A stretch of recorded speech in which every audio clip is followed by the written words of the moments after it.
The Whispering Shadows. Once upon a time, in a remote village surrounded by a dense ancient forest, there was a house that everyone feared.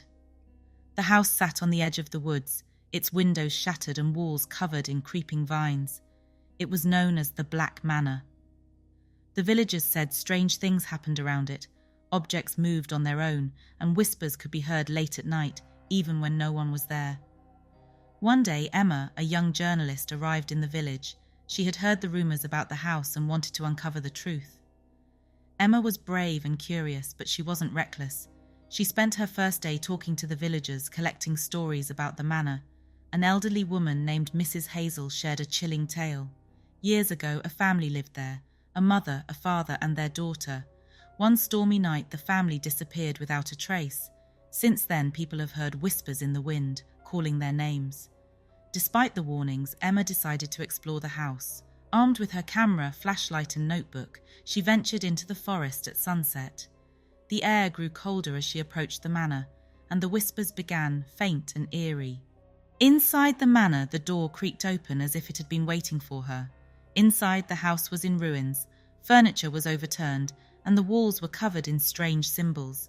Emma took a few steps and suddenly felt the air grow heavy. Her flashlight flickered, and the whispers became louder. "Emma!" a voice hissed. She froze. "Who's there?" she called, trying to sound braver than she felt. The voice didn't respond.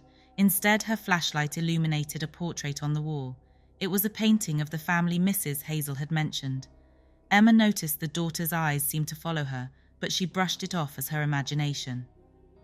The journal. In one of the rooms, Emma found an old dusty journal. The entries belonged to the mother, and they described strange occurrences in the house. Doors slamming shut, mirrors cracking, and the sound of whispers. The final entry sent shivers down her spine. "They are coming for us. The shadows move when we aren't looking. I must protect my family." As Emma flipped the pages, she noticed a symbol that matched the ones on the walls. She decided to take a picture, hoping to research it later. The basement. Emma's curiosity led her to the basement. The air was damp and the steps groaned under her weight. The whispers grew louder, almost like a chant. In the centre of the room was an old wooden box, chained shut. Emma hesitated, but then used a rusty crowbar she found nearby to break the chains. Inside the box was a doll, its porcelain face cracked and eyes missing. Suddenly, the whispers stopped, replaced by a low growl. Emma looked around, heart pounding. A shadow moved in the corner of the room. The chase. The shadow grew larger, forming a figure with hollow eyes and elongated limbs. Emma stumbled back, dropping her flashlight. She grabbed it quickly and shone the light on the figure, which recoiled with an ear-piercing scream. Emma ran upstairs, the shadow chasing her. Doors slammed shut behind her, and furniture moved to block her path. She reached the front door, but it wouldn't budge. Desperate, she remembered the symbols in the journal.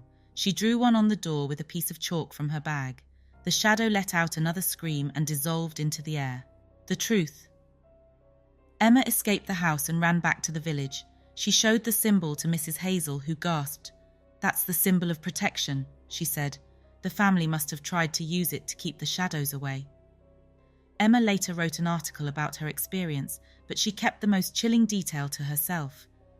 As she left the manor, she heard one final whisper. "You freed us." What would you have done in Emma's place? Would you dare to uncover the truth, or would you leave the mystery untouched? Thank you for tuning in. If you enjoyed this eerie story, make sure to like, subscribe, and click the bell icon for more thrilling tales here on At Mastery Method English.